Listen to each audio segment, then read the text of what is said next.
Welcome to the Better Two podcast. I'm your host, DM Needham, Donna to most of you. And today's guest is Lenny Zenith. Lenny Zenith is a New Orleans native who has a story of coming into your own, but coming into your own about who you truly are. And, well, I'm not going to tell you any more than that. So tune in. Hi, Lenny. How are you doing today? I'm good. I'm happy to join you. Thanks for having me. Thanks for coming on. Sure. Um, the one thing that we were kind of talking off camera is that both we are New Orleans natives, and you were getting ready to go down there to record new music, as well as do a gig on the 5th. Now, was that a private gig, or will you be playing at a club? It's a club called BJ's Lounge. That's, I believe, in the Bywater. I don't want to give out the address because I don't have it in front of No, me. that's fine. But because I live here in New York most of the time, there are a lot of new clubs have opened. And, it may have been a club that was something else before, but this will be my first time at this particular club.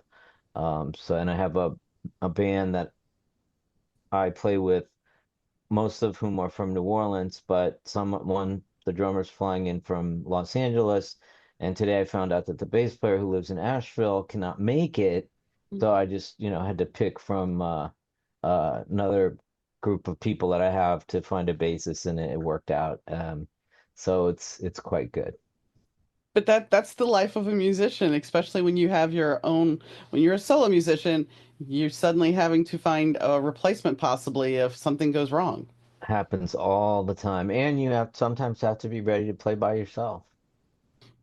Is that intimidating for you? Um, Not so much. I mean, I have done it in the past. So it's not it's not intimidating, but it's just a totally different vibe. When you do a solo gig, you're doing a totally different presentation than the one that you do with the band.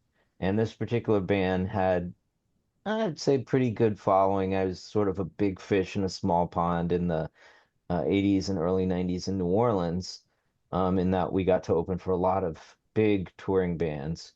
And people remember these bands that I was in, RZA and Pop Combo, and they still want to hear the music and they still come out. And, Pop Combo released an album a couple of years ago of a lot of songs that had been very popular at our shows, but that were never recorded. And then, quite frankly, the songs, in my opinion, still held up, and the record is still selling pretty well, even among people who didn't know us back in the day. But it was really great to get back together with the guys and record some of these gems. Some of them really do sound like they're from that era, but a lot of them really sound like great rock tunes that held up uh, even to this day. But that was a few years ago. But even that, I mean, music, people, there is a whole group of people, I'm not just talking Gen X, that love the 80s, that love that style of music. And there's a lot of Yeah, younger artists that are gravitating to that style and creating that style of music. they really are. They really are. So, one thing as we were talking about New Orleans and I was reading your bio, you went to a magnet school down there, and this is kind of when you were starting your journey, is it not? Well, actually, I had started my journey prior to that. I moved, my parents split up, and my dad and I moved to Glendale, California, and I enrolled in eighth grade as a boy. I was assigned female at birth, and I just kind of winged it, walked in, did not check either male or female, and because it was the 70s, yes, I am old, everybody was really androgynous. And the clothes then were androgynous. You have long hair, the blousy shirts, bell bottoms, whatever.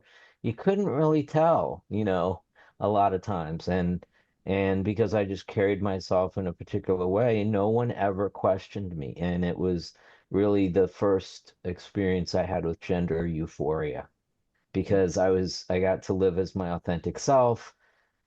I was able to dress and act however I wanted. My mom was really strict about all of that because she's Cuban, and they had a really strong sense of gender and gender presentation. And my dad was just, he was a lot older. He didn't really care. He wasn't super involved in my day-to-day life. So I just kind of did what I want, and it was quite liberating. And then I left California, had to go back to New Orleans for a while, and that's when I enrolled in magnet school for probably ninth grade, maybe it was 10th grade. And at the same time went to performing arts school down the street. And see, the one thing I will say about New Orleans, because okay,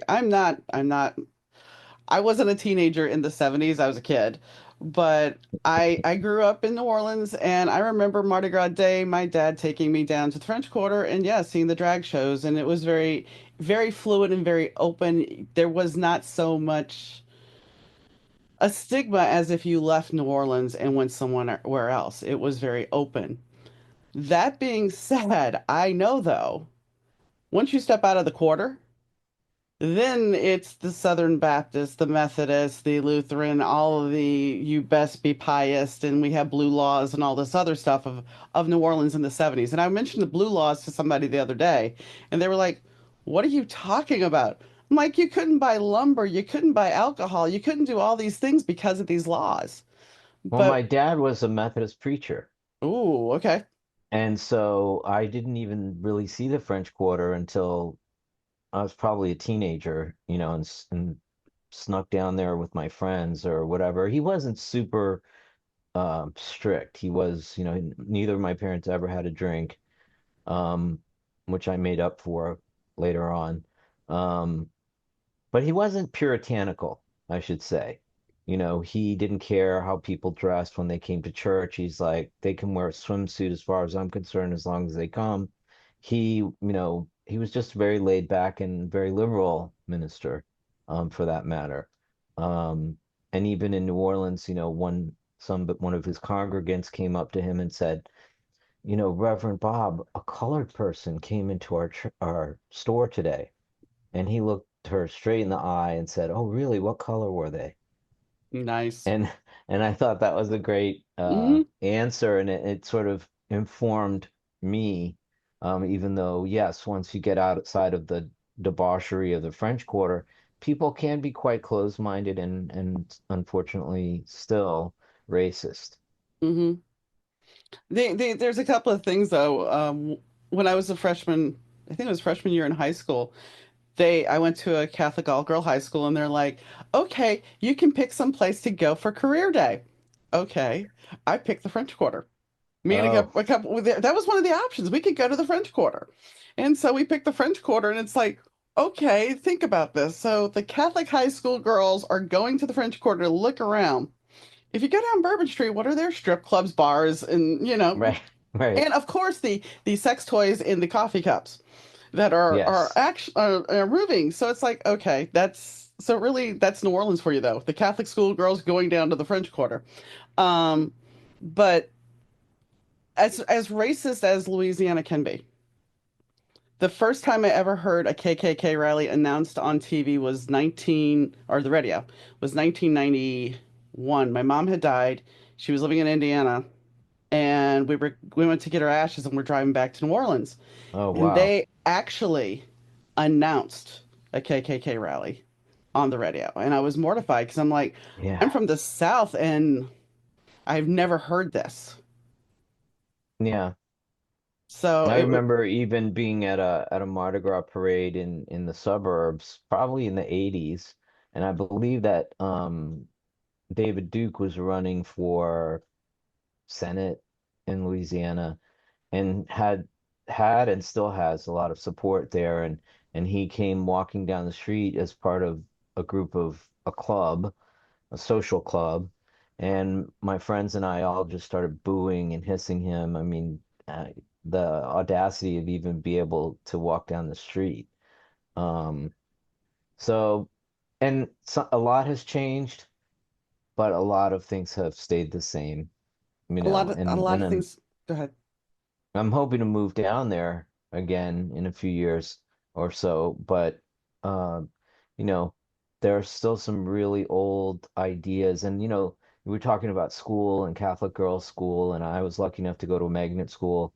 And the education in Louisiana is really bad. And when you think of a lot of the crime and issues that even New Orleans has still, and even the rural communities, it has so much to do with education. They've gutted their education system so badly that people don't have an opportunity to get the education they need to get the jobs that will improve their conditions. And that's, in my humble opinion, one of the reasons that, the crime is so high in New Orleans right now. I'm not going to disagree with you. And going back to Katrina, for a minute, they played a lot of racial tension there. And I'm not saying that it wasn't, but it was also a socioeconomic thing. My grandmother, who was living in a senior assisted living building, it was government provided, but she was living in a senior building. Hmm. And fortunately, she was in the hospital at the time.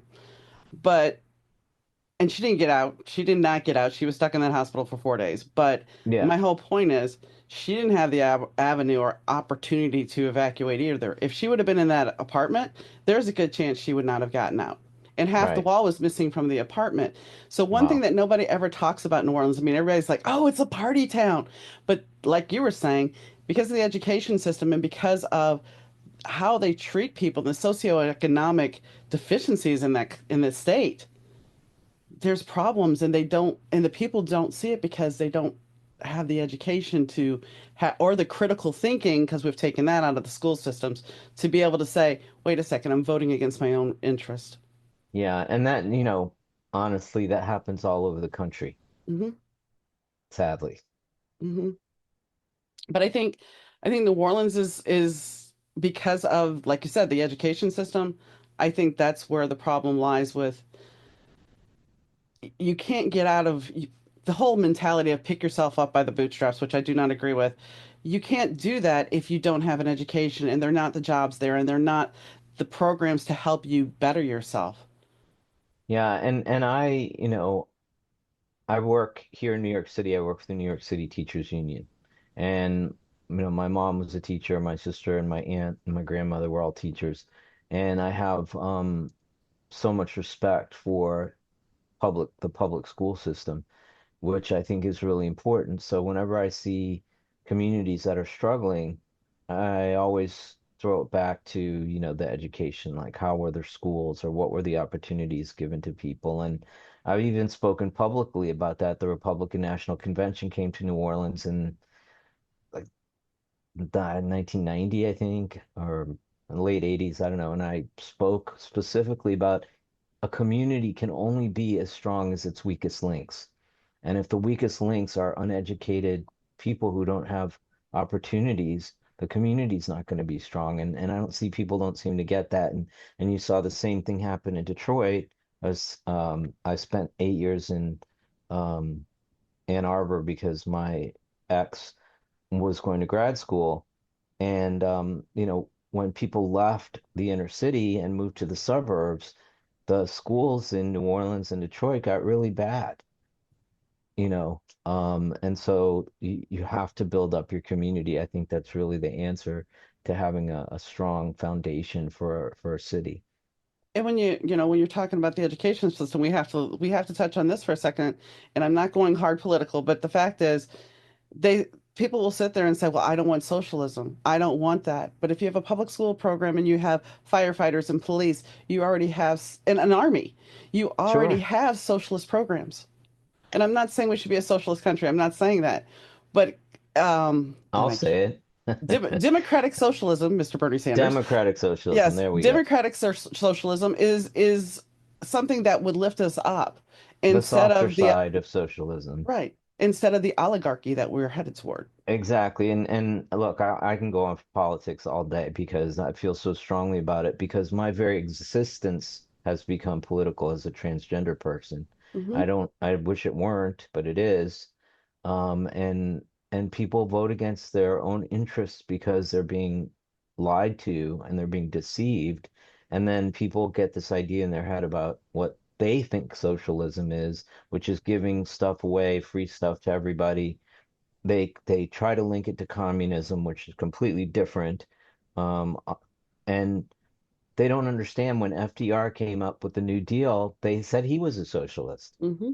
And without that, we wouldn't have welfare, Social Security, Medicare, you know, so many great programs that he came, the Parks program, so people are taught to fear the word, but really what it comes down to is helping your fellow man. Hmm. And if you help your neighbor, that's going to make the entire community stronger and a better place to live. Hmm. And then you have to go back, you have to laugh because, back in the early 2000s, we had the WWJD movement. Right. And yet now, when you mention wanting to help somebody out of poverty, we're all up in arms acting like that's the worst thing and that what Jesus would have done was wrong. And it's like, pick a lane, call yourself a Christian or not, but Exactly. Exactly. And look, and having a dad as a preacher and, my mom was very devout as well. Um, he's no longer alive, but she is. And what we're taught is to be our brother's keeper and to help one another. And if you really want to dig deep into the Bible, you're actually instructed to give away all your possessions, you know. So th there's just so many different ethical and intellectual, educational issues to dig into. But I try to work a lot of that out through my music. In the early 80s, I was writing, kind of punk songs against, the status quo. Um, but it's something I think about a lot, particularly when it comes to things like protecting trans kids, which really probably raises more hackles than talking about social programs, because they really think that it's possible to make a kid transgender, which is not right, how it happens. You are either born that way or you're not. right, But when the minute you send, as my current wife says, the minute you start bringing kids into it, people get freaked out because they're like, oh, you're going to change my kid. No, I was a trans kid. I transitioned when I was 13, 14 years old, not medically because they didn't have puberty blockers at the time. But I knew who I was. I knew who I was from a very early age. And in retrospect, my mom said she knew when I was quite young, 4 or 5 years old, that I was different. And it's just something you're born with. And there's no like you can't send someone to conversion therapy or beat it out of them or institutionalize them. You just are or you aren't, so we're like 1% of the population. We're more rare than redheads, you know. Um, So I don't think anybody chooses to be trans because it's such a difficult path. But I was fortunate in the fact that I was able to socially transition at an early age in the 70s, and not just because it was New Orleans, but because I it was in was a sin. California for a while and then New Orleans, but because I had the chutzpah to just get out there and, be myself, and people allowed me to be myself. And even when I started my music career in the 80s, I thought, everybody knows, everybody thinks I'm a boy. Nobody remembers me from when I went to school with them like a few years ago. Everybody knew, people talked about it. And what it did was, intrigued some people. I was only threatened a couple of times in New Orleans, but the press, as they wrote a lot about my bands back then, never brought it up, whether they knew or not.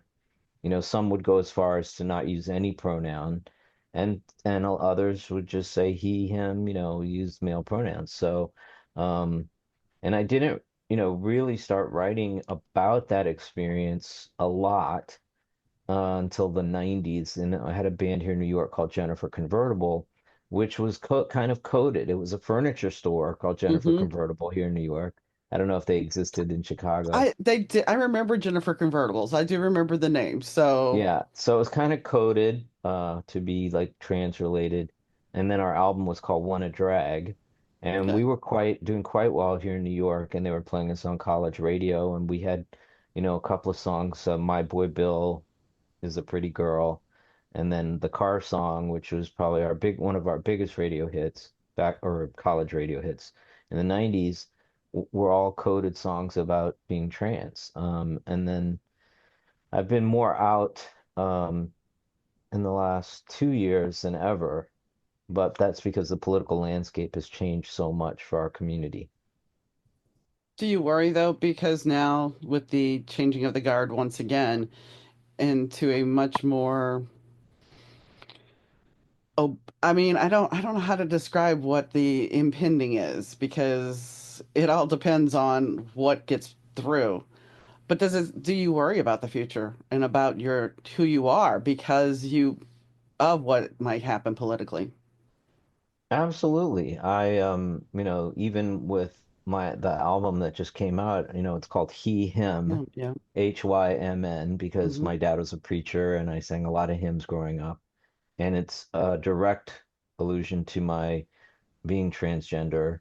And I donate a portion of all the proceeds of sales, streams to organizations fighting for trans causes. But I'll just tell you a quick story. In 2022, I had a nightmare that when all these laws were starting to get passed, and I started listening to Aaron Reed's posts on social media, I started to get really worried, and I had a nightmare that they were actually rounding up trans people, transgender people, and non-binary people, and putting us on cargo ships off the coast of Guantanamo Bay because we were deemed too dangerous to exist in a normal society. Um, and I woke up and I wrote a song called Where is Safe and made a video about it. And it's very autobiographical about what it was like to grow up feeling this way and how painful it is to go through that experience and how much I worry about trans youth, who are living in states or in families where they're not accepted and supported because just having one supportive adult in your life, and I was lucky because I had a handful, a couple of my friends' parents were very accepting, and I had two doctors that saved my life when I was 13 by the sheer fact that they gave me hope that I was okay and that there was nothing wrong with me. So we're safe. I donate 100% of the royalties for that release and video and song to ACLU, Planned Parenthood, not Planned Parenthood. Well, they also provide gender affirming care, Trans Lifeline, and others. And um, and that's when I said, well, I'm gonna go check out this TikTok thing and see what that's all about.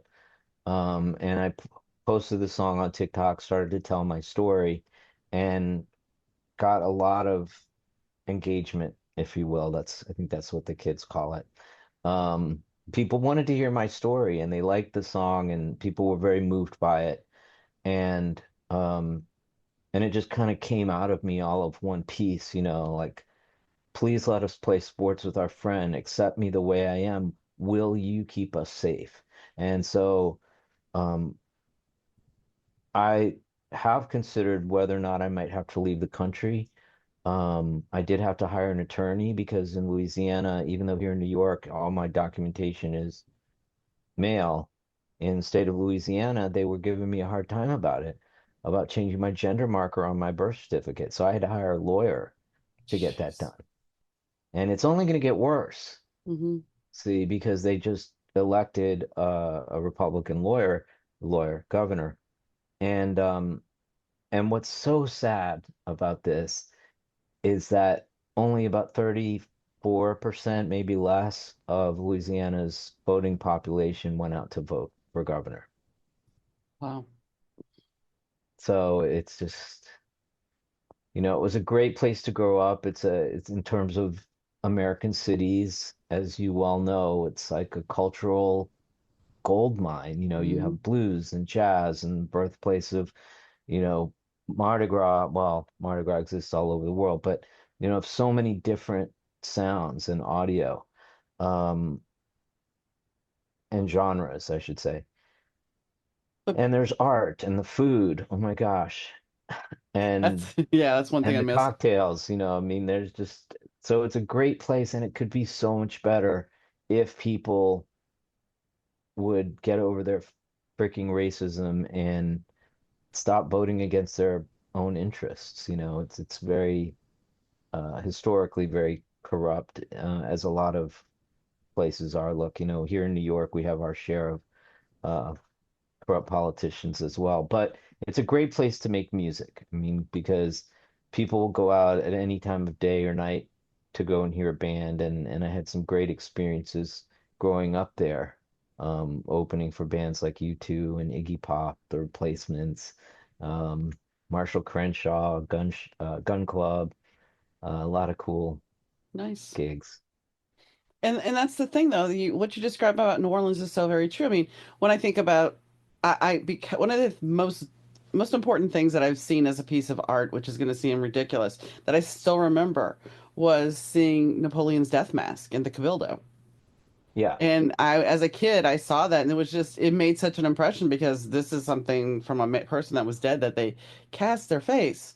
But that's not something you're going to see in a normal museum. And this is in the zoo, the Audubon Zoo. I remember when it was just a crappy, bad, stanky zoo, and they turned it into a lovely place where the animals could roam and stuff.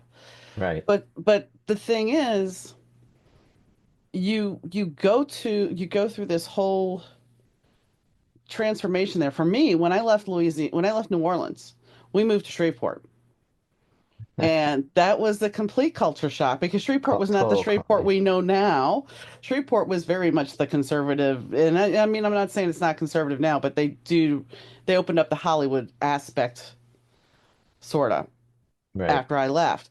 But I mean, I would have people telling me I was from New York. They didn't understand what I was saying because I sounded like I was foreign. And I'm like, it didn't make any sense. And this is in the same state. But that being said, and I've talked about this before, my mother, because she gave me the option to go to a Catholic school up there, which was far away from our house, or to go to public school. And I really just wanted something different. So I'm like, I'll go to public school. She gave me a fake address. Wow. Yeah. And I'm Yeah, like, you why are could do you? that back then. Well, yeah, but here's the thing. I'm like, why can't I go to the school outside, in our district? Because there's problems at that school. And it wasn't until I got older that I realized what the problems were, what it was Mm, code for. sure. And it's Yeah, yeah, like, yeah. I understand now she was being racist. And I'm like, how the hell could you do that? You were, because I worked at the McDonald's right there by the school, but I couldn't go Hmm. to that school. Right. And it made no sense. And it's like, that creates a whole nother trauma because I have to lie the whole last 2 years of my high school career. And I mean, that's not the same as what you went through at all, but it's still about not fitting in properly because you're not with your peers. You're Right. you're with Yeah, this other group. And, when we're talking about fear, about what may come, me being a woman of a certain age, well, okay, yeah, my father's still alive, my husband's deceased. So if they decide I can't own anything, what the hell does that do? exactly. And we don't know how far down that road we might go. No. I'm hoping our better angels will prevail and the people in this country will, you know, come to their senses, because some of what they're proposing is absolutely dystopian Hmm. in their scale.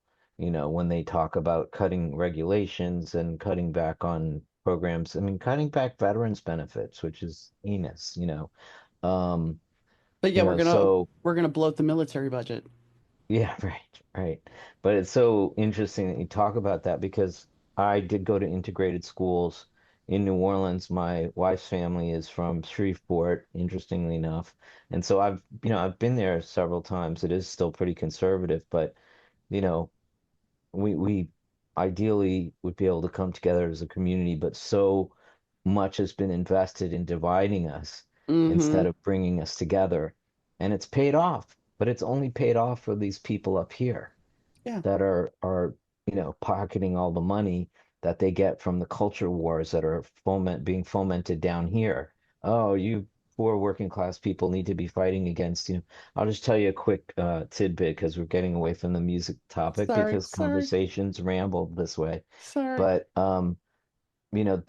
there's over 500,000 kids that play in NCAA sports, Okay. college sports, 500,000 here in the United States. How many of those do you think are transgender? I have no clue. Less than 10 or Okay. about 10. Okay. So they've created this entire fiction about trans women playing with cisgender women, which doesn't exist, or it's a minuscule amount. So, uh, it's between that and, also racism. Hmm. They just keep playing that Southern strategy and changing that around, and talking about crime rather than talking about the disadvantages that people of color experience in our country, that might essentially make them turn to crime because they didn't have the education or the opportunities that we have as people Hmm. who are white. I mean, I'm half Latino, my mom's Cuban, but I read male, I read white. I walk into a place and I get that privilege, I and even you might have experienced this too when you moved up north where all the Yankees live. The racism still exists, but it's different. yeah. And Yeah. it was really a lot more overt in Louisiana. I have two friends that are um white, but they're not white. They're African American, but they're white. And I can't think of the word. It escapes my mind, and I don't know why, but white presenting. Sure. And it's like they're terrified that if they, now going forward, that if they were to check that box, that it's going to come back and harm them. Right. Speaking, so Shreveport, I do want to say there's something quickly I'll tell you about Shreveport, and it's the fact that it goes along with not being trans, but being different. Mm, So I think it was like 1987. I decided that I was going to dye my hair jet black. I was not a goth chick per se. I was not, I was not listening to Ministry and everything, but I wanted to do this. So I dyed my hair jet black. I had all black clothes on. I had a black purse. I and put a black extension in my hair, so I had a long black ponytail. that was the thing back then, Hmm. yes. And so I go to the grocery store. This is Shreveport, though. This is Shreveport. So New Orleans, nobody would have batted an eye at me. It's about 8 o'clock Absolutely. at night. And I go to the grocery store. I am followed around the grocery store. I had a black coat on and I'm followed around the grocery store. And I went down another aisle. There's somebody watching me. And I kept going to different aisles and they were watching me the whole time. And so when I got up to the register, I just threw my purse on the counter and I opened it up. And I'm like, I didn't steal anything because that's how I felt because I look different, so you're gonna follow me because I'm not fitting into your cookie cutter little people that come here. Well, and that's what it seems like we're moving towards more is that everybody should be white, heterosexual, Christian, and ideally, you know, men are head of the families and women are subservient to them and do what they say. I'm like, what kind of backwards Ozzie and Harriet, Leave It to Beaver fantasy land do you want to go back to where we can oppress people of color and rob them of the opportunities that are their birthright as American citizens? It's just Well, baffling to me, and I've often thought I was pretty smart, but it's just amazing how much the people with power have figured out the marketing scenarios, the political messaging, the tech bros, the alpha male guys who think this is what it's like to be a real man. And I was like, I finally figured out as I got older that I didn't want to be that kind of man. I knew I was a boy from very little, but I didn't want to be that kind of asshole objectifying women, thinking that I had all this privilege, although I did come by it accidentally. Um, and and that was one thing with my music as I was in many bands over the years, all over, the South, Michigan, here in New York.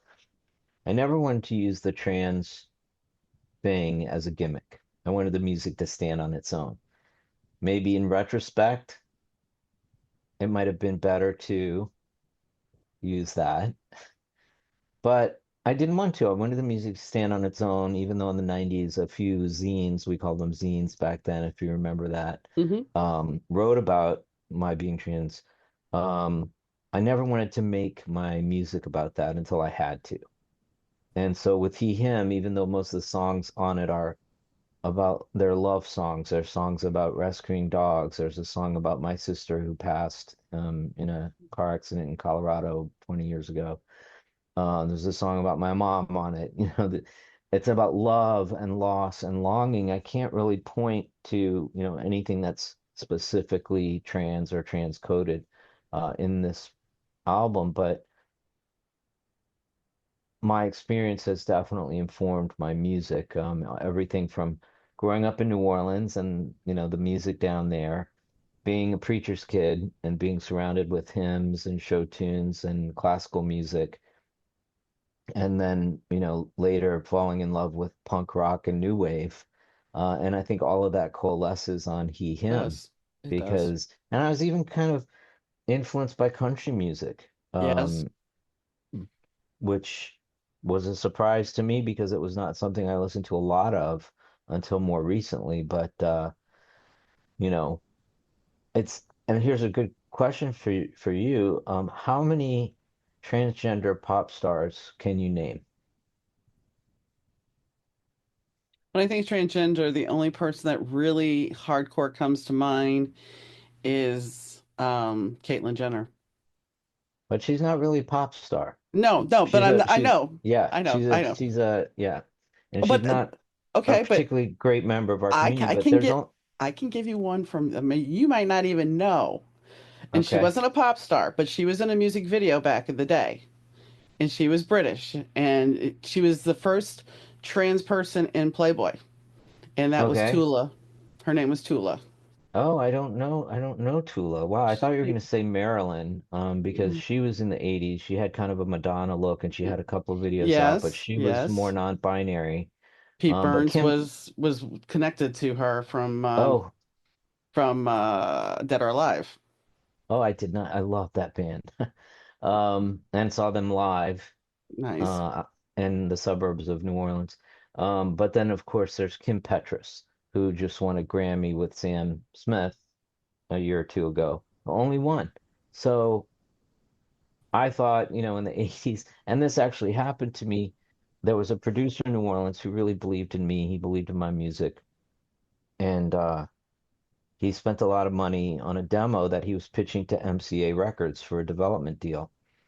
Well, somebody outed me to the A&R guy, and I had to fly out to LA. And then the producer says, I got to show him that you're not a freak. And this was mid 80s, 84, 85. And I met the guy, and the A&R guy that I just can't sign you because if people find out, I'll lose my job.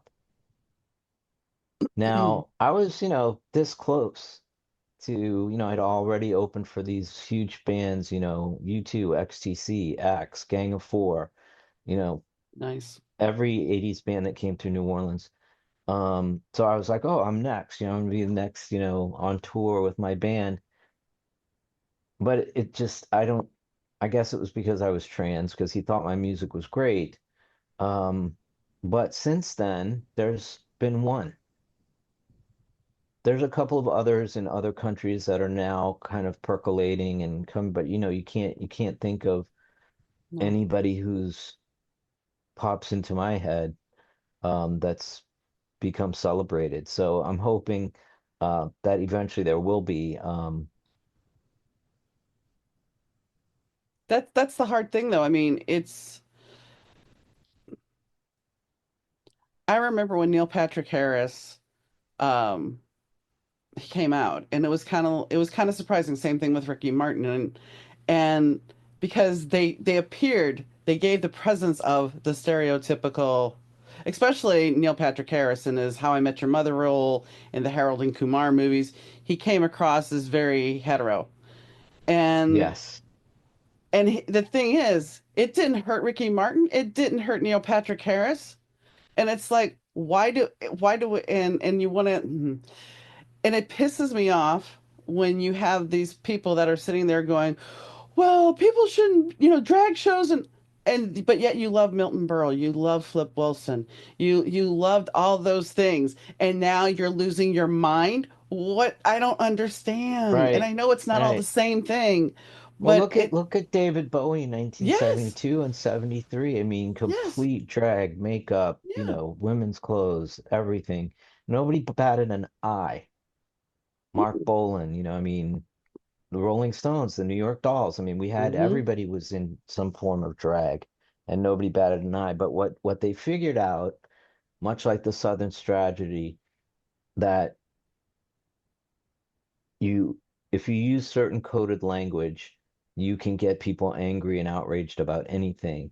And when they said, "Oh, they're coming for your kids," which is just so untrue. I mean, out of the tens of thousands of CSA that's happened in the United States, less than 1% has been by a person who's gender nonconforming. The majority are straight heterosexual men, many of whom are in the clergy Mm-hmm. or the police force. So that's who you should be looking out for. But they're taking your attention away and saying, look over there, so that you don't pay attention to the money that they're stealing over here. Mm-hmm. So it is a class war. It should be a class war. And that's my own perspective. But they've been doing That's this not the since. perspective of this podcast, but No, but no, here's the thing. They've been doing that kind of stuff since the 70s. Jerry Falwell said, you know what, if we can make abortion an issue again, if we can that will create our base. We can build our base on that. They never really intended to pull it, but right, yes, they right. got their way. And No, that's the because prior to the Jerry Falwell in the 70s, the Southern Baptist Convention didn't have a problem with abortion. It's when they determined that they could turn it into a political issue that hmm very good point. Very good and, point. and that's the thing. The statement about what if once the last veteran dies from a war, we lose that history. And that's kind of the truth because I remember when we learned about the Holocaust in school going, how in the world could we ever get here? How could that happen? And yet I'm looking at this, what's going on here, and seeing shades of it because I am seeing that there are so many, not just trans people, not just people of color, not just people that are homosexual. Everybody that doesn't fit a certain norm is now on the chopping block. Hmm. And we are being dehumanized because what? Oh, you don't belong, you don't fit in. Right, right. And there's even talk about going after influencers, creators, people hmm like us, hmm you and I, who are hmm talking right now, who may be critical of the incoming administration because we are not allowed to criticize them.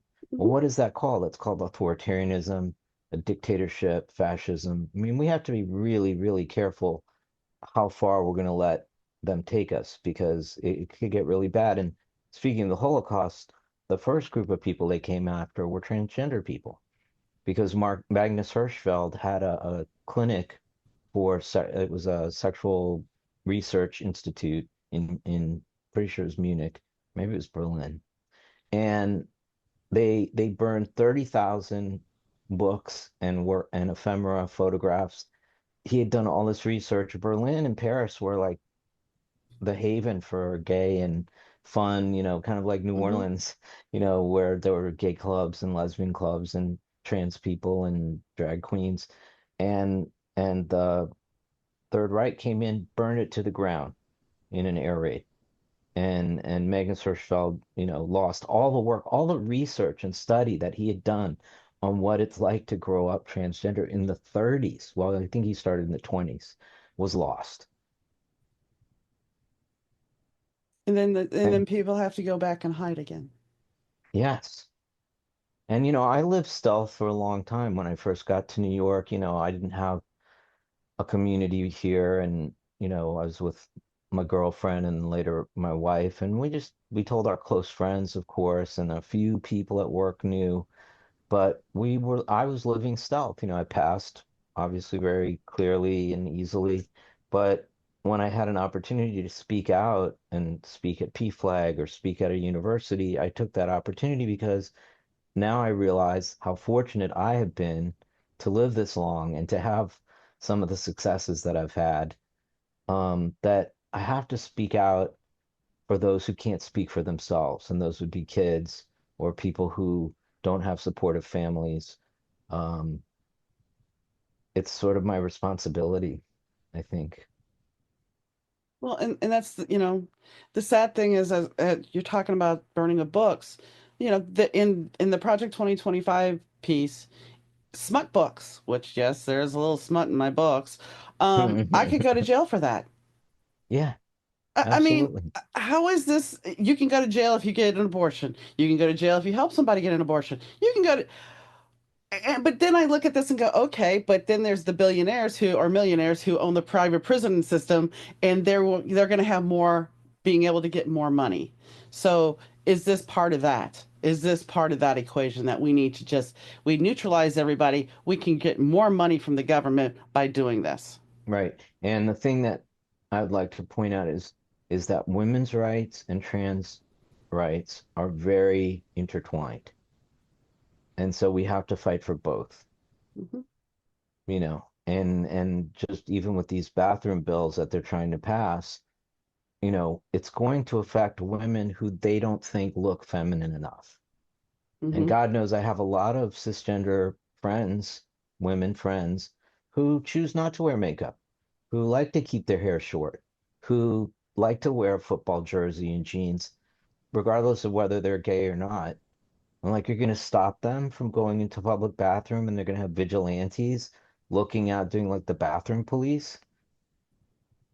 So it's a scary time. So yes, when you ask if I'm worried about the future, I surely am, and I have at least done as much planning as I could to get my passport updated.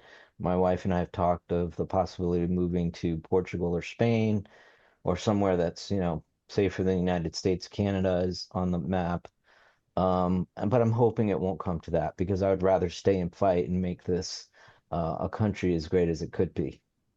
Well, and I wanted to say that, you have gotten a, taking it back to your music. The fact is that people have described your record as something that it's non-binary. You have love songs that are not, non-gender, non-binary. They flow, they're good. And the album itself, because I listened to it, it changes because Beards of Grey is very much a country song, but then yes, you have that touch of 80s in there. And that's something that you really can't pigeonhole what your music is. You cross genres, you cross boundaries. And that's a good thing when you want to be an artist because then you're Sometimes it is a constantly good evolving.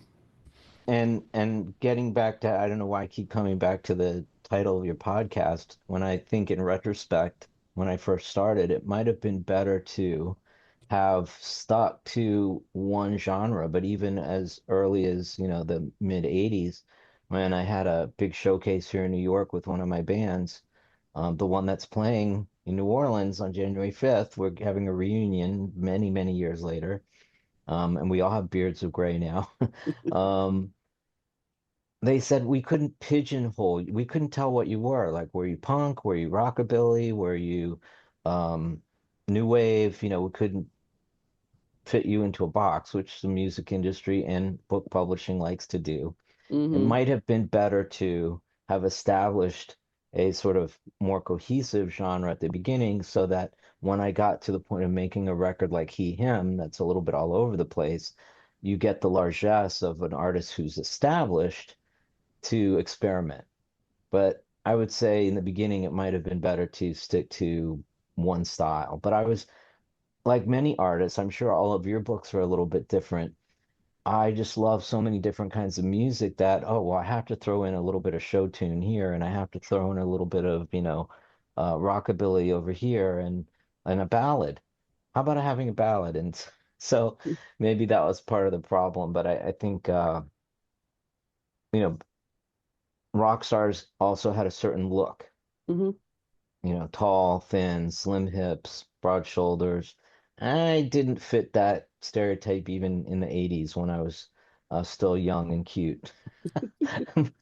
But there were a lot of New Orleans Catholic schoolgirls that came out to see my shows, and we played a lot of CYOs. Nice. Nice. And I mean, this is the thing. It's like we have, and I've talked about this a couple of seasons ago, that what really drives me nuts because when my husband died, immediately it was like, okay, you're supposed to change and check that box that says widow. And I'm Oh, like, you know what? Why? Why yeah, do I have to mark myself as a widow? I'm single right. again. What does it, why can't it be single? No, now I have to, Oh, that's a so really interesting concept I never thought about. a couple of people actually have been okay with that. And I had another guest who is divorced, and he's like, yeah, I don't want to check the divorce box. It's nobody else's freaking business w- Absolutely. about my marital status. And taxes, yes, I had to put widow, but guess what? This year I didn't. I wasn't claiming him anymore, so didn't put him down. What am I supposed to do? I'm single. Yeah. That's the truth. I'm not going to sit here and create this whole other, and this is where it goes back to even with why does everybody want to know either your marital status or your bedroom status? It's none of your fucking business. Yeah, or your genital status. Yes, You know, it's people go into the bathroom to do one thing. Well, maybe two. You use a bathroom and maybe you fix your makeup and then you leave. well, there was a bathroom, there was a video, I think it was at I forget what football team it was that was circulating the internet of this girl that was in the men's room with a guy and they were getting it on and there were a Mm. bunch of guys watching and the cop was right outside the stall. The cop actually let them finish, which was pretty funny when you think about it. But this was willing participants, folks. Anytime that's going to happen 10 to 1, it's going to be because of that. Well, It's not to mention I've been at sports ball games where women have gone into the men's room because the line for the women's room was so long. Live Aid. I was at Live Aid and I never went to the bathroom that day, but my friend had to go really, really bad. And she ran into the men's room to go because the line for the women's room was like, I would say about a mile long. And it was crazy. But yeah, I don't know why. And Oh, go ahead. and I do have to give a shout out to the band members. I've probably played with over 50 people in over the course of my career, which is pretty long by now. And I'd say 90% of them, 95% of them were guys. And we played in bars sometimes that, if you go into the men's room, there's not even a stall. There's like a urinal and sometimes a trough. Hmm. And so I've had to have people watch the bathroom door for me so I could be safe.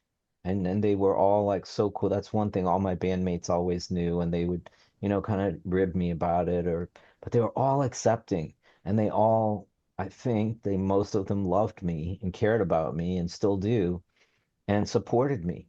And so forever grateful to them for being part of my life, part of my music, because as a solo artist, you write the songs, but they don't come together until you put your band together.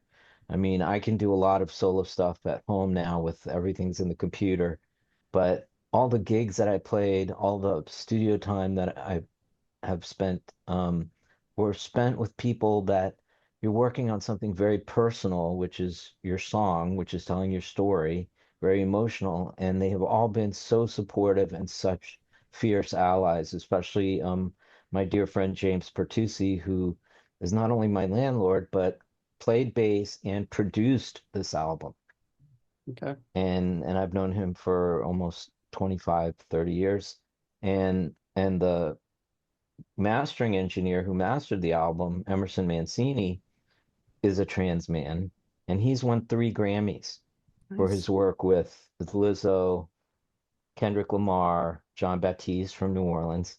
So I wouldn't have ever been able to afford his regular rate, but maybe because I was transgender, he gave me or maybe he just liked the music, gave us a deal on the mastering, which is, putting the finishing touches on the record at the very end. Leonard Cohen's drummer played on this record, and he was Leonard Cohen's drummer for like 10 years. Um, so I just had a great cast of characters. Guitar player from Austin from a band called Parker Woodland. Andrew Solon played most of the guitar on the record. So I've just been very fortunate throughout my life to be surrounded by people who I will play with on January 5th. I have been playing with since probably for 40 years now. Wow. Wow. That's But I do incredible. have a hard stop Oh, I know. because I'm at work and I No can see worries. people coming by my No office worries. saying, I thank you are for, I you think, no, I thank you for coming on and I will talk to you another time. Thank you. Take I care. can't wait to read more about you and your books and go back and listen to some of the podcasts, especially the one that I saw that you had up.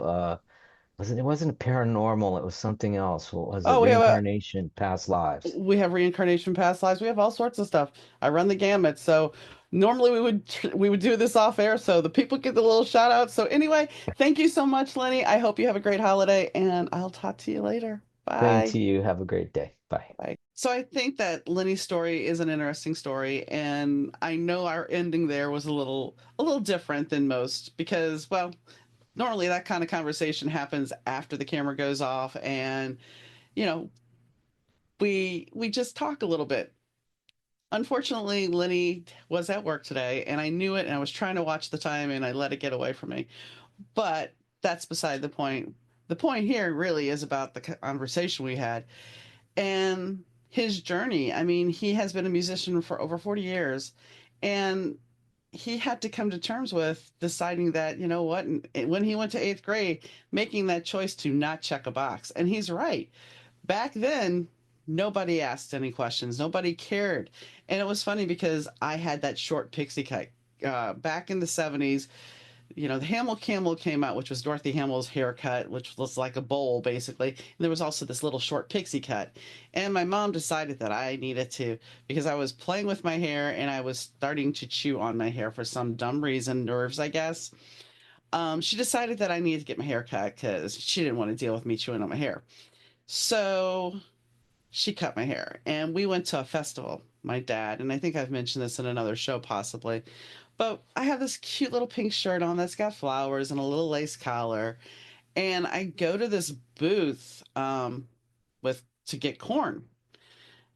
And this woman looks at me, this older woman looks at me, and she just goes, "I'm sorry, Sonny, we don't have any corn." And I'm like mortified because she called me a boy. How could she call me a boy? I'm not a boy. But the thing about it is, back in the 70s, anybody could be anything. Nobody really paid that much of attention.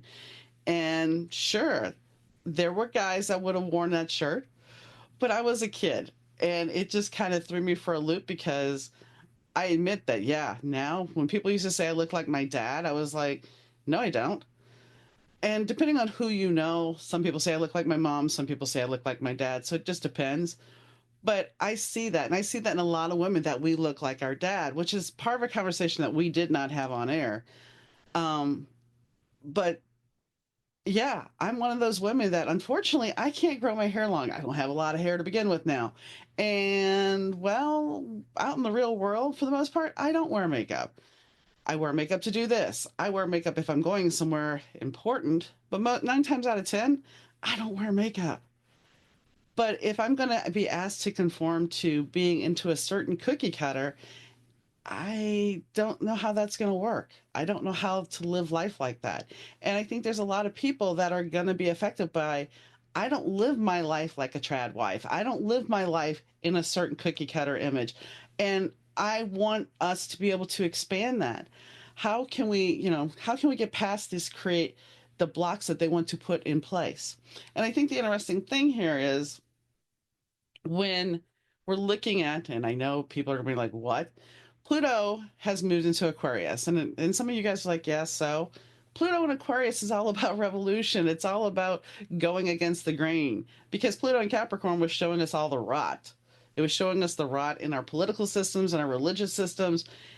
And Pluto in Aquarius is asking us to step up and do what we have to do to fix things, to stand up for ourselves, to be our champion. And that's the thing. Lenny is a champion. He's a champion for his cause. And he's right. Trans rights and women's rights and LGBTQ rights, all of them, they are trying to marginalize all of us because somebody, like he was saying, decided that men should be macho and they should be this and they should be that. But the truth is, we're all human and we need to learn how to work and get along. Because, quite honestly, this whole fallacy and narrative that people paint that, oh, it's these people over here that are going to take our jobs. No, it's automation that's going to take your jobs. And you're so much pro life, but you're not really because you don't want to support the kid. You don't want to help the parent that needs help. And I'm sorry if this is one of those podcasts where now you're going, well, you're getting preachy.